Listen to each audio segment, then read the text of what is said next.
आपण पाहत आहात युवाग्राम 24 न्यूज, सडेतोड बातम्या म्हणजे फक्त युवाग्राम न्यूज नेटवर्क। प्रसिद्ध कॉमेडियन सुनील पोल यांचे अलीकडेच अपहरण झाल्याची धक्कादायक घटना उघडकीस आली आहे। या घटनेत किडनॅपरांनी सुनील पोल यांना गुप्त ठिकाणी नेऊन धमकावले आणि त्यांच्या नेट बँकिंगच्या माध्यमातून 8 लाख रुपयांची खंडणी वसूल केली। यानंतर त्यांनी त्यांना 20,000 रुपये परत दिले आणि फ्लाईटने घरी परतण्याचा सल्ला दिला। विशेष म्हणजे किडनॅपरांनी नोकरी मिळाल्यानंतर 8 लाख रुपये परत करण्याचे आश्वासनही दिले। ही घटना ताजी असतानाच आता आणखी एका प्रसिद्ध कॉमेडियन मुश्ताक खान यांच्या अपहरणाची बातमी समोर येत आहे।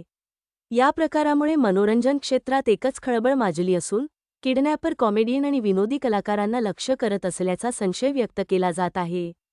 सुनील पोल यांच्या वक्तव्यानुसार त्यांना एका शोसाठी हॉटेलमध्ये बोलावण्यात आले होते।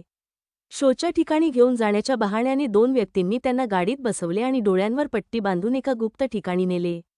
तिथे त्यांना जीवे मारण्याची धमकी देऊन खंडणी वसूल करण्यात आली। यानंतर त्यांना सुरक्षित सोडून देण्यात आले। कॉमेडियन मुश्ताक खान यांच्या अपहरणाबाबत सध्या तपास सुरू असून पोलीस या घटनांमधील साम्य शोधत आहेत। मनोरंजन क्षेत्रातील कलाकार आणि विशेषतः कॉमेडियन यांना लक्ष्य करून किडनॅपर्सकडून हा प्रकार वारंवार घडत असल्यामुळे कलाकारांमध्ये भीतीचे वातावरण निर्माण झाले आहे।